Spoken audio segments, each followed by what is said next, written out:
few years ago, Elon Musk learned a brutal lesson, sleeping on a cold factory floor, surrounded by billions of dollars in silent, failed robotic arms. He called it production hell, a catastrophic cash burn from over-engineered systems that nearly bankrupted Tesla. The lesson, paid for in sleepless nights and near total failure, was simple. Sophisticated systems that cannot be mass-produced are a fatal strategic flaw. It led him to a chilling prophecy. That America's strategy of building small numbers of exquisite high-cost weapons is a recipe for losing the next war. This is not a business case study. It is the exact trap America just walked into. And the story begins with a single catastrophic event. America just went blind. Literally. Physically. Operationally blind. The blinding occurred on Jordanian soil, at the Muwafaq Salti Air Base, home to America's most advanced missile defense system in the entire region. This system is the THAAD. Terminal High Altitude Area Defense. It's $1 billion asset designed for one purpose, to shoot down enemy ballistic missiles. But this system, like any complex weapon, has two distinct parts. It has its fists, the interceptor, missiles themselves, each costing millions of dollars. And it has its eyes, a single, enormously complex, and effectively irreplaceable ANTPY-2 radar. This radar is the brain. It detects the threat, it tracks the target, and it guides the interceptors to their kill. Without the data from this radar, the entire billion-dollar defense grid is just expensive, inert metal. The fists cannot strike what the eyes cannot see. And this is where the strategic genius of the attack becomes terrifyingly clear. Iran did not target the fists. They did not waste their munitions trying to overwhelm the interceptors. They targeted the eyes. A precision strike. We have the satellite imagery, confirmed by CNN analysts between March 2nd and March 5th, 2026. The before picture shows exactly what you'd expect. A clean, complex grid of trailers and equipment. The picture of American technological dominance. The after picture is just scorched earth. A cratered, burning ruin where the $500 million radar used to be. The destruction was absolute. America's eye in the sky was gone. This wasn't a random act of war. It was a move of terrifying intelligence, a classic military doctrine applied to a superpower's most exquisite technology. They didn't hit the fists. They hit the eyes. With its eyes blinded, the defensive grid was forced into a backup protocol. A brute force war of economic attrition. The Iranian strategy is brutally simple and effective. It leverages its capacity for mass production against America's production hell. It floods the airspace with swarms of cheap, disposable drones, forcing the United States to expend its most advanced and most expensive interceptor missiles to counter them.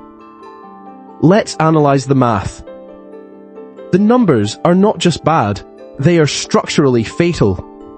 Iran's Shahed-type drones cost between $20,000 and $50,000.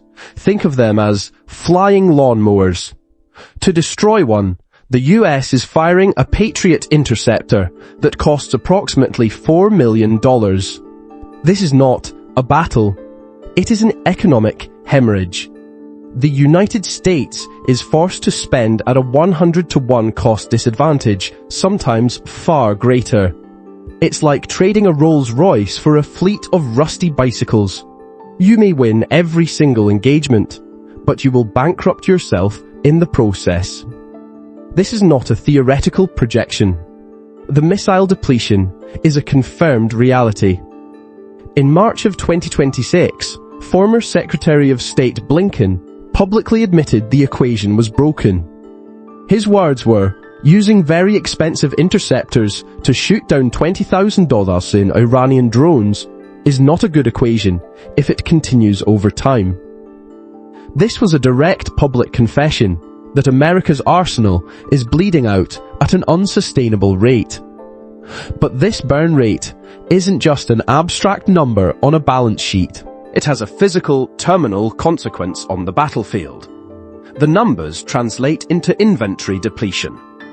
When the last $1 million interceptor is fired, what does that mean for the soldier at a forward operating base? It means the sky goes dark, and the warning time collapses from minutes to seconds. Let's be precise about that collapse. Before the THAAD radar was destroyed, the defensive grid provided a 15 to 20 minute warning for incoming ballistic threats. 15 minutes. Enough time for a controlled alert. Time to move personnel to hardened shelters, to scramble interceptor aircraft, to spin up point defense systems. It was a functioning, if stressed, shield. Now, that warning window is 60 to 120 seconds. Think about that. 2 minutes. Imagine you are in Tel Aviv or at a US base in the Gulf. Your phone buzzes with an alert. A siren begins to wail. By the time you've registered the sound, you have maybe 90 seconds left.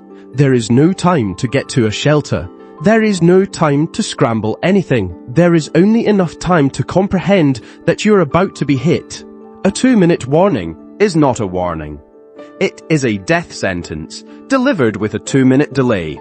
And this is now happening in a theater where, as the IDF confirmed in March 2026, Iran has successfully deployed cluster munition warheads. This changes the calculus entirely. The enemy no longer needs precision. A cluster warhead doesn't aim for a building. It aims for a grid square, saturating a city block with hundreds of small explosions. In a 2-minute window, there is no escape. You are simply in the kill box. This is the source of the panic inside the Pentagon, when senior officials, the people running the war, start leaking to journalists that the system has failed. That's not spin. It's a distress signal. It's a quiet admission that they are, in effect, defenseless. But this tactical horror, as real as it is just a symptom. The real reason for their despair, the reason for the leaks, goes far beyond a collapsed warning window. It's the recognition of a much deeper, more inescapable strategic checkmate, one that's measured not in seconds on a stopwatch, but in years on a production line. That checkmate, measured in years, is where strategic reality collides with political denial. Faced with this unwinnable attrition math, the American leadership's response was not adaptation. It was public relations. The president's public timeline for the conflict began with a confident assertion of 4 weeks. As the defensive grid crumbled, that estimate quietly stretched to 7 months. This was not a revised forecast. It was a public confession that the initial plan had failed, and there was no new one. It was a signal of strategic bankruptcy, broadcast for the entire world to see, and it played directly into Iran's hands. Their entire strategy was designed around this exact scenario, calculated based on the brutal, unchangeable reality of America's industrial base. It's a truth found not in policy papers, but on factory floors and in quarterly production reports. The numbers are not ideology. They are physics. While Iran can scale production to thousands of Shahed-type drones per month, the United States' high-tech industrial base produces approximately 96 THAAD interceptors per year. Even adding the annual production of around 500 Patriot interceptors, the equation remains hopelessly imbalanced. This is the production trap. To ramp up these production lines would take years, requiring an industrial mobilization that simply isn't happening. America is in a strategic checkmate, where its own manufacturing schedule has become the enemy's most effective weapon. This is not a war that can be won with superior technology. It's a war of spreadsheets, and America's numbers do not add up. This industrial paralysis is the final nail in the coffin of American military dominance in the region. But the truly decisive blow, the one that will impact your portfolio, your assets, and the foundation of the petrodollar, wasn't fired from a drone launcher. It was a quiet, calculated decision made in the boardrooms of America's largest creditors, who saw the same math we just did and acted accordingly. That quiet, calculated decision was made in Riyadh and Abu Dhabi. America's closest Gulf allies, the foundation of the petrodollar system, came to a terrifyingly simple conclusion. The American security guarantee was broken. Worse, the very presence of US assets had inverted its purpose. It no longer projected security. It attracted threats. Their response was not public anger. There were no press conferences, no dramatic announcements, just quiet phone calls between Riyadh, Abu Dhabi, and their London fund managers. The subject: a full systemic audit of all US domiciled assets, a re-evaluation of the counterparty risk of the United States itself. Sovereign wealth funds holding hundreds of billions in US Treasury bonds, real estate and equities, began quietly preparing for a capital flight. They explored invoking force majeure clauses, citing a fundamental breakdown in the security conditions that underpinned their investments. This wasn't speculation. In March 2026, the Financial Times reported that officials from Saudi Arabia, the UAE, and Kuwait were in advanced stages of reviewing their overseas US holdings. The report noted that action was being done quietly, carefully. The silence is what made it so terrifying. This is the financial earthquake. It is the beginning of the end for the petrodollar recycling mechanism, the system where Gulf oil wealth is reliably parked in US assets, funding America's deficits. The military failure on the battlefield has now triggered a terminal crisis of the entire American-led global order. The trust is gone, and when trust in the guarantor is gone, capital has no loyalty. Now let me ask you, if you were managing that sovereign wealth fund and you saw your security guarantor go blind in real time, is pulling your capital a betrayal? Or is it the only rational move left on the board? But this begs the final, most important question. How did American leadership, with access to all this data, with all the warning signs, allow it to happen? How did they watch the industrial base collapse, see the defense grid fail, and still choose this path? The answer to that question is colder than you might imagine. It wasn't an oversight. It wasn't incompetence. It was a deliberate choice. A choice made even as a clear, logical off-ramp was presented and ignored. Amidst this escalating disaster, Iran put a proposal on the table. It was surgically precise. Their core demand wasn't conquest or capitulation. It was a security guarantee, a full withdrawal of US military bases from the Middle East, and the attacks would stop. Period. This was a viable face-saving exit. It addressed Iran's primary strategic concern, foreign military infrastructure, on its doorstep, without requiring a total American humiliation on the world stage. But the leadership in Washington rejected it. You can almost picture the briefing. A pragmatic advisor laying out the two paths. The choice is clear. A humiliating but rational withdrawal that saves the force and the economy, or a slow, ruinous bleed out to protect one man's political image for the next election cycle. They chose the bleed. The cold logic of the offer was met with the hot emotion of political calculus. The tangible cost in blood, capital, and strategic standing was deemed less important than the political cost of being seen as retreating.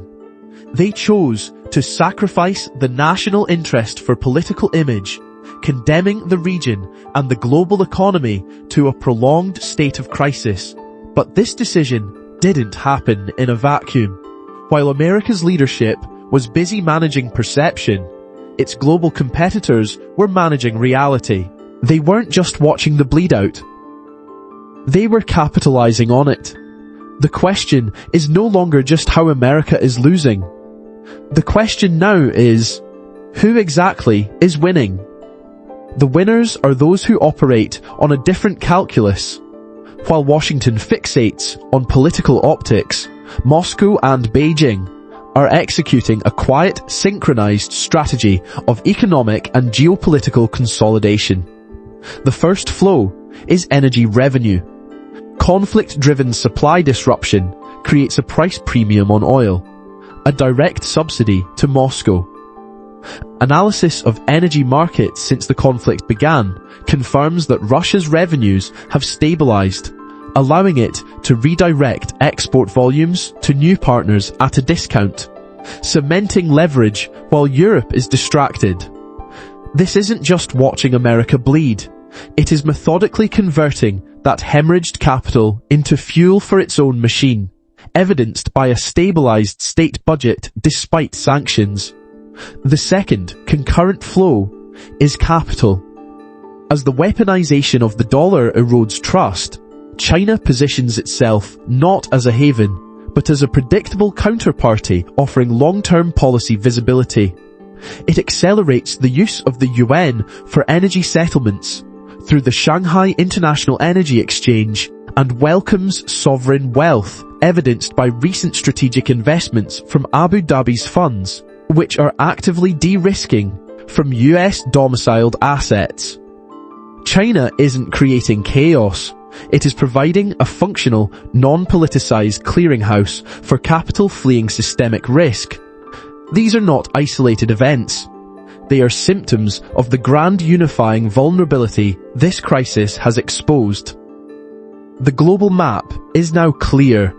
US fiscal outlays, often driven by short-term political optics through reactive supplemental funding, sustain the conflict. This conflict then drives up global energy prices, directly funding Russia's strategic reserves. Those energy revenues, particularly from the Gulf, are then recycled not back into US treasuries, but into long-term infrastructure and energy contracts with Beijing. This is a closed-loop system of strategic attrition. Washington pays to deplete its own arsenal, the cost of which subsidizes Moscow, while the resulting capital flight strengthens Beijing's balance sheet.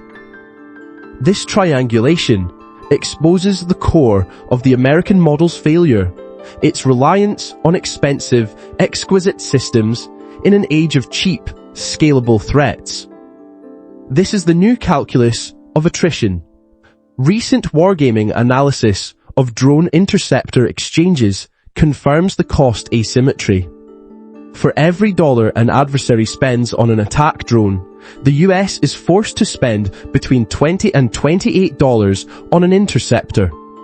That is not a military strategy. It is systemic economic failure.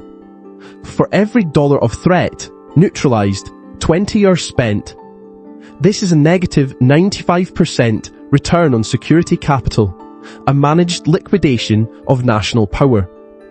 An adversary that can mass-produce cheap, effective threats will always win an economic war against a power that relies on expensive single-use interceptors.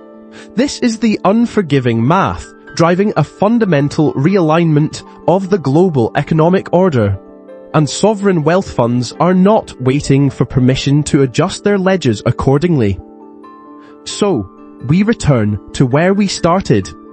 America went blind in the deserts of Jordan, and because of its pride and strategic inflexibility, the whole world saw. The prophecy of production hell is no longer a forecast, it is a documented reality. The slow, expensive systems failed against the brutal math of mass-produced, low-cost attrition. The verdict, then, is not new. It was delivered years ago by the one man who truly understood the brutal physics of production. As Elon Musk warned, Unless there are immediate and dramatic changes made, America will lose the next war very badly. That war is here. This is the new calculus of power. If you see the patterns and want analysis that respects your intelligence, subscribe for more.